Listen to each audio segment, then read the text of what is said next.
If you don't know me, and I've been studying the American Civil War for just about 40 years.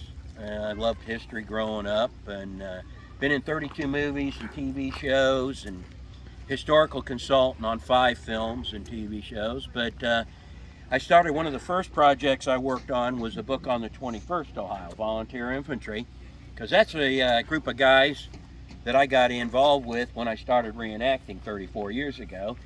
Well, I started researching, finding letters, meeting descendants of these men, and I started drawing out their 1862 time frame of where they were. And of course, this area they were in 1862, and then partial groups of them were here in 1864. Well, Fort Harker ended up being one of the things that's mentioned in a couple of their letters. So in 1991, maybe it was 92, I take a drive through North Alabama taking photos of sites that they had mentioned in their letters. Well, I come into this area and I'm looking for the fort. And I'm looking for the fort. And I am really looking for the fort. This was all overgrown in this area. This hadn't been cleared. And you know, I'm deathly afraid of snakes, so I wasn't walking through the weeds. But when I got a call that they're having this event, and I went, wow. And I got to come back and see this fort and how incredible it is. But this fort in this area hits two important time events during the Civil War. Okay, the fort was built in 1862. General O.M. Mitchell is commanding the Union Army in northern Alabama. Well, you're talking 1862, the Union Army is in northern Alabama already. You know, what the heck happened? The war would go on for another 3 years. Well, General O.M. Mitchell, his plan was to attack Chattanooga, Tennessee. So he created an event which ended up being called Andrew's Raid. He would have 22 Union soldiers, 33rd Ohio, 21st Ohio, and 2nd Ohio Infantries, under the command of James Andrews and William Campbell as civilians. They would work their way through Alabama, into Tennessee, down to Marietta to steal a train, to cut all the rail lines, burn the bridges, cut the telegraph lines. In Marietta, there was a large training camp for Confederate soldiers, and they didn't want reinforcements to get up to Chattanooga. And O.M. Mitchell was going to move from here, out of Huntsville, Athens, and Stevenson and Bridgeport, move in and capture Chattanooga. This fort was built as one of those forts that would help in defending that move into Chattanooga. If the raid had been successful, Chattanooga could have been captured in 1862. So this fort, initially when it was built, was for that raid, essentially, in the grouping. And I'll tell you, in seeing this yesterday, and walking around, you know, I've explored the entire Atlanta campaign and tried to find trenches and breastworks that are remaining, and there's nothing that compares to what's left of the Atlanta campaign. That this is so incredible. I mean, just the height, the depth of the trench in front, how completely is intact. You've got to go up to Murfreesboro, Tennessee to find anything that is close to this at Fort Rosecrans. There, that's just to the east of Murfreesboro. But it is incredible. So that was used at that. So they had the fort at that point. When everything failed, Confederates were moving reinforcements into certain areas, and the Union Army at that point would withdraw from Alabama, go all the way up to Nashville, Tennessee, to set up a supply depot there and to have it intact at that point. That early in the war, they were here in Alabama and they had to go all the way to Nashville and start over. All right? You spend then in December 31st of 62, January 2nd of 63, you have the Battle of Stones River or Murfreesboro and the fight that went there. General Rosecrans is in charge of the Union Army, Braxton Bragg in the Confederate Army. So at that point, after the fight, really no victory in sense, but Bragg withdrew a little bit and Rosecrans held Stones River, Murfreesboro. He would build that large fort as their supply depot there. And if you haven't seen it, it's pretty incredible fort in itself. Well, for after the fight, for Rosecrans was a great planner. You know, as his planning, he was really good at it. But he always felt he had to have a 10-to-1 numerical advantage to begin an offensive. So he spent 6 months in Murfreesboro building up his offensive power. Well, Stanton, Secretary of Defense, and President Lincoln are getting aggravated with Rosecrans, and they want him to start moving now to capture Chattanooga.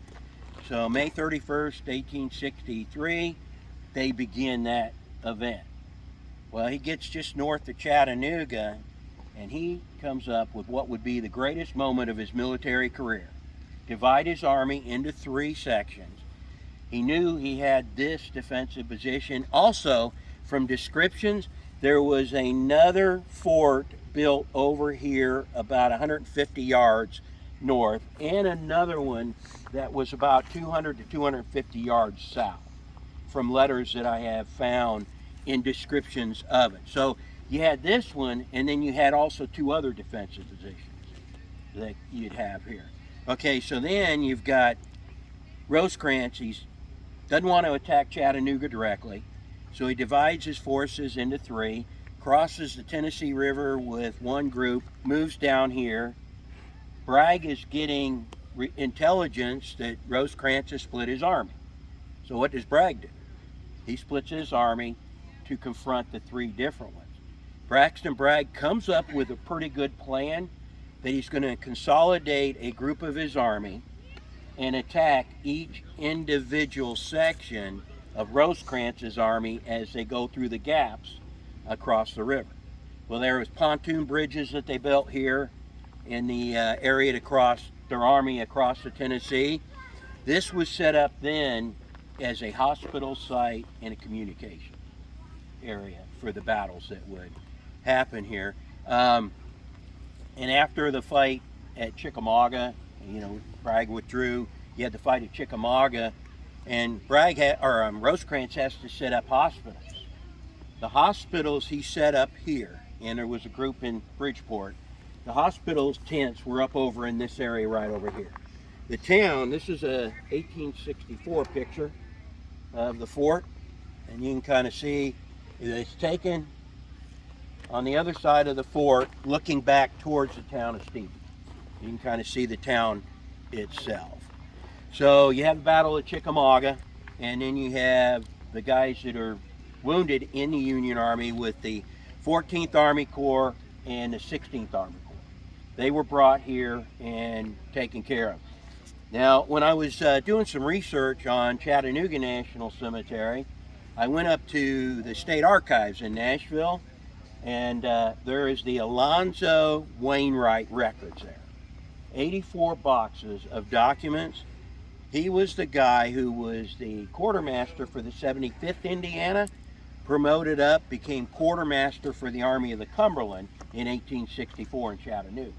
After the war is over, he actually keeps and is promoted up, becomes the quartermaster for the Marietta National Cemetery, the Chattanooga National Cemetery, and the Nashville National Cemetery. Every dime that was spent at those 3 cemeteries, he kept. All those documents are there. In those documents, in box 35, folder 3, is a complete list of all the guys that died here in the hospital and where they were buried. And that's the original document. And then that is the typed out documents. They had prisoners that were here. They buried them. Now the cemetery was over in this area here, and there's one notation that one guy was actually buried into the hill. He wasn't buried with the cemetery in the cemetery. They buried him into the hill, and they had to dig him out of the hill. He must have made somebody mad to be buried in the hill. But the Confederate prisoners were taken to Chattanooga, or Confederate prisoners that died here were taken to Chattanooga. And also in the list is the men after the war, the Union soldiers that families paid to have them brought home. It cost $100 to to have them. We had to have a metal casket. You had to pay for the railroad transportation and the workers to retrieve the remains, put them in a casket, and send them home. But during the 1863 time frame, to tell you how important this was, on August 27th, we left Fort Donelson, marching by way of Columbia, arriving at Stevenson September 14th, 1863. Here, Colonel Lyon of the 13th Wisconsin was placed in command of the post and the troops that were stationed here at this time. Stevenson was a depot of supplies for the Army of the Cumberland, which resulted in the resupply at Chickamauga. After the battle, the troops had gathered under shelters of the Union guns at Chattanooga. The enemy busied himself in cutting off the supplies necessary to support the troops that were in that position. This fact made Stevenson an important post.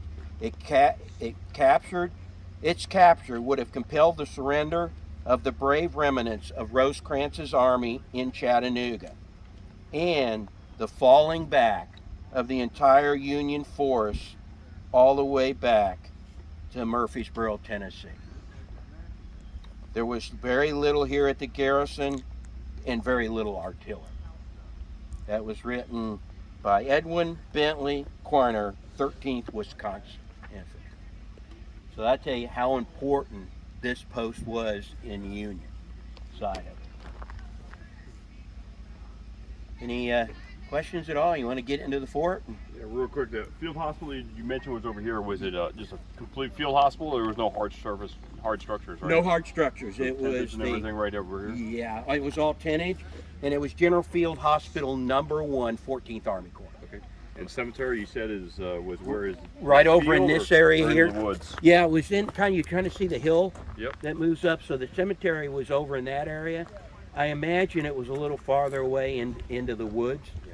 And I don't have a layout of the wood, areas, how big the fields were at that time. Probably wasn't woods at that time. No. Yeah, it's probably open. And you have an army anywhere near, the woods are coming down real quick. Fires, shelters, and even some fencing would go up. Have you been in the fort? Have you seen inside the fort? You get the, let's go in, and if you want to. I got a question. Sure. Did the Confederates ever tried to take the fort? They didn't enforce. Okay, they did with small cavalry action, and they would set up in different areas and do sniper firing, essentially is what it was. But I do not have any documentation that they tried to take the fort in any kind of force. Now, there was a couple of battery units here. You had the 2nd Ohio Battery that was here for a while, and then the 1st Wisconsin Battery was here for a while. I haven't found some of the other ones yet, but I'm going back to DC to the archives November 7th, and in the archives, in Record Group 94, Entry 176, they have an incredible group of maps that were drawn of forts that were built during the war. So I'm hoping in one of those documents that I can find, maybe we'll get lucky and have that sketch that'll talk of the building of the fort and maybe give us positions of what we would call the satellite forts. Sure. That way too. Yeah. Samuel Linton of the 21st Ohio would write in 1863, as the 21st passed through, we passed through Stevenson. There was the hospital and 3 forts that supported the defense of our river crossings. And 2 guys of the 21st actually died here in the hospital. So. But we can go in the fort if you want to. I got a lot more letters that were written. There was 3 New York regiments that spent time here after the Battle of Chickamauga. The 137th New York, the 60th New York, and the 78th New York. Well, I was raised in Massachusetts near the New York border. We're not really fond of the Brooklyn people. But on the internet, there's a group of letters, Charles Ingalls, 137th New York, and there's about 25 letters written from here while he was here on garrison. He talks about units coming in and out. Some of the small little skirmishes that the Confederates would test the fort in some way. What was his name now? Charles Engle. Charles. Yeah, 137th New York. I was really busy the last couple of weeks and wasn't able to get those all printed down. I had 12 lectures and tours the last few weeks. I probably missed it because I got here late. How many men were garrisoned here? It varied. There was a whole regiment. The 137th, when they were here, was a whole regiment. Then there was pieces of regiments that would company, maybe a couple companies, because they would spread out and guard some of the other areas too. Like there was the 70th Indiana, when they were here for a while, they had 2 companies here, a company in Bridgeport, and then a couple of companies down in town. So you had a whole regiment, but it was spread out. Now, did the North hold everything in Stevenson, or they were just centered right here around? Oh no, everything in and around. Okay. Yeah, because you got the railroad, so you're guarding your supply. You got the river, which was an important supply, and you had the pontoon bridges going over the river. So there wasn't any Confederate camps near. Not that I have found. Okay. Now, when they evacuated the fort in '62 to move back up, the Confederates occupied the fort.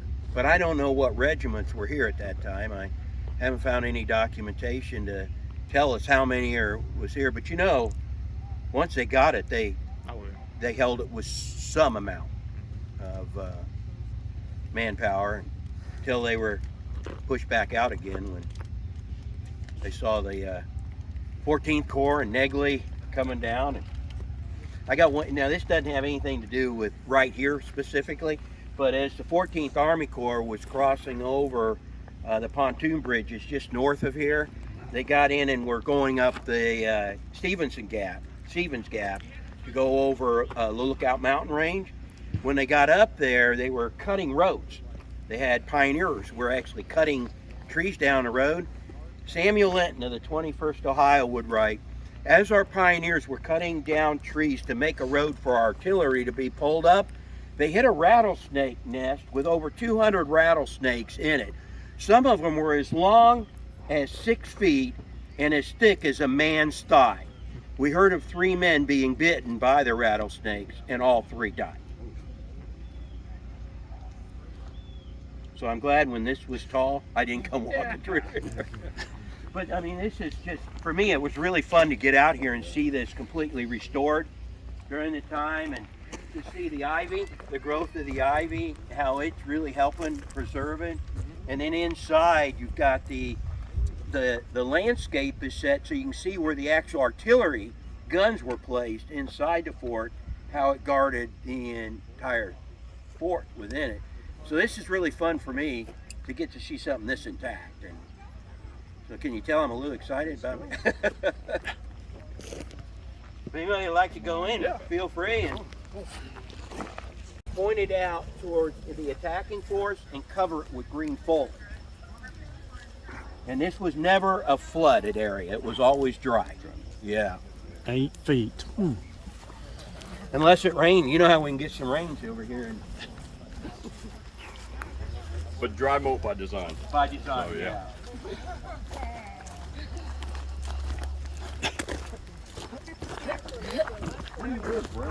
Swanee, Georgia.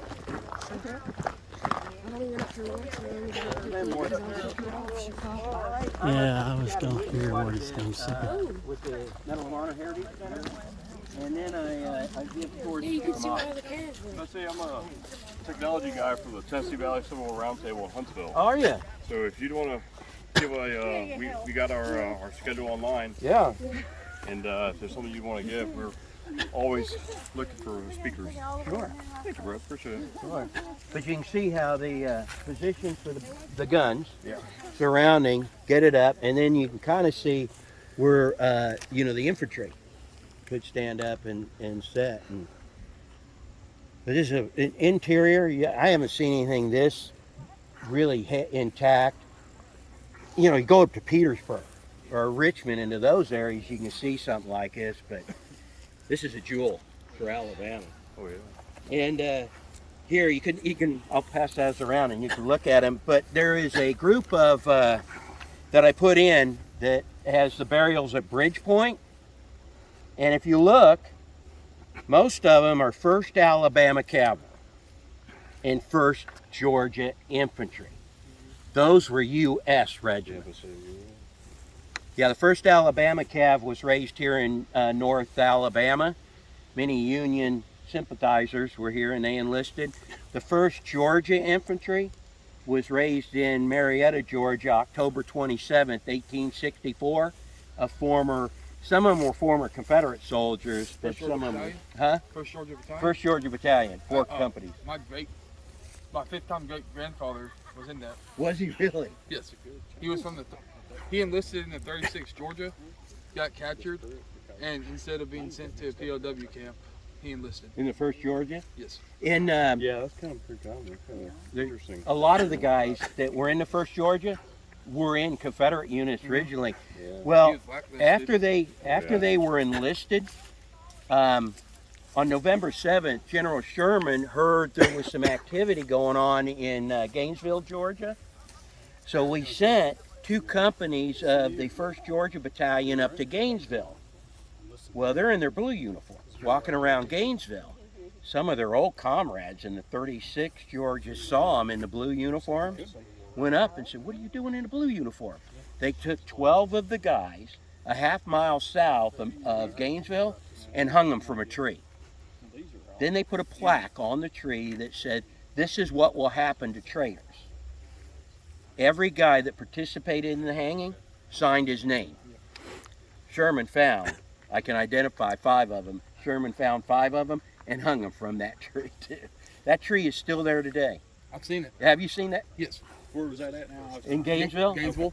Yeah, just south of Gainesville, they hung 12 1st Georgia Battalion. There's a farm where I live in I live in Dalton, Okay. and there's a farm, 180-acre farm. General Joseph E. Johnston had 14 members that deserted, joined the Confederate, was trying to join the Union Army. They were North Carolinians. Uh-huh. Executed all 14 of them. Wow.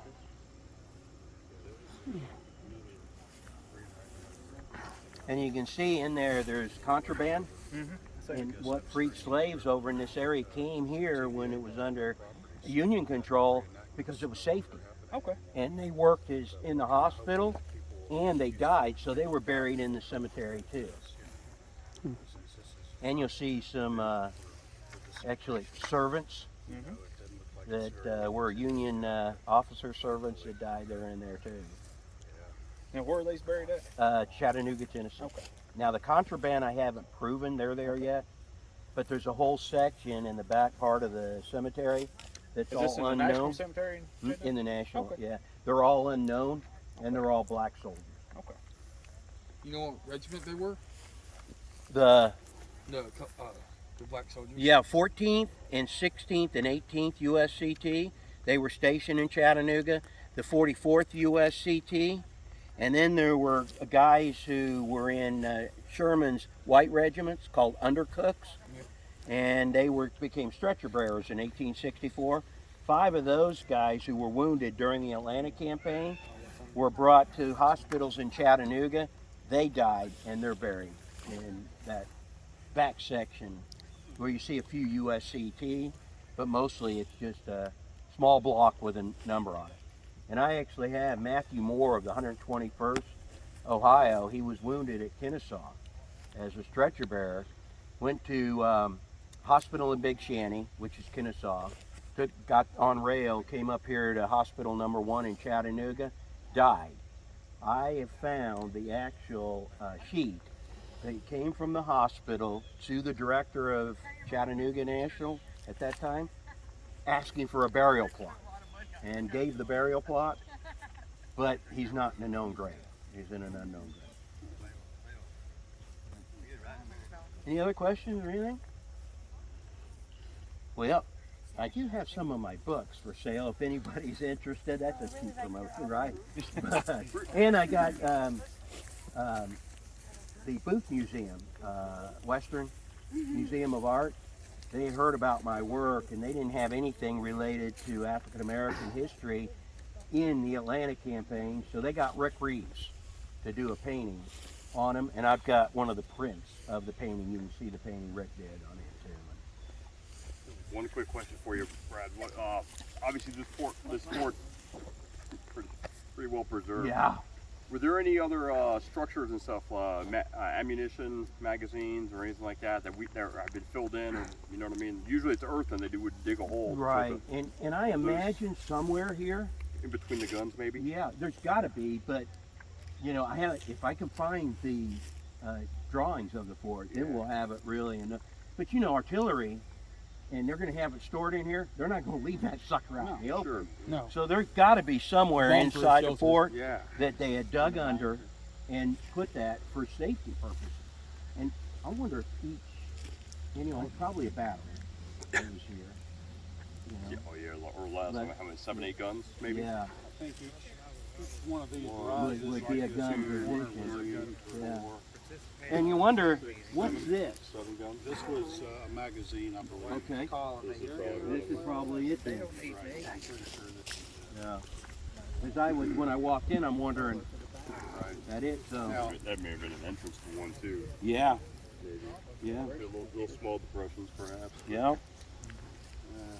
So that's pretty cool. tell me your name, isn't it Brad? Yeah, Quinlan. That's right. I remember you from Georgia. Uh-huh. I had In a contacted good way? you. Oh yeah. I'd contacted you a couple of years ago about coming over to the Civil War Roundtable to give a talk or whatever in Huntsville. Yeah. That never did really materialize. Yeah. Are you still interested in Definitely. doing Give me a this? holler. Yeah. I got the card too. I'll put them together with art. Good. Will Good. link y'all Yeah. up. So I moved from Georgia to Huntsville, and so, you know, I remembered you and knew that you were active in, you know, kind of giving talks or whatever. So that's why I'd given your name and contact info to Carol, one of our other people. And I think COVID hits kind of what? Yeah. Because I was supposed to go up to the Fort Donaldson one and the Ohio one, and then COVID hit, and you know, everybody kind of lost touch with everything. And Right. we went. And I've had 73 tours and lectures this year. Wow.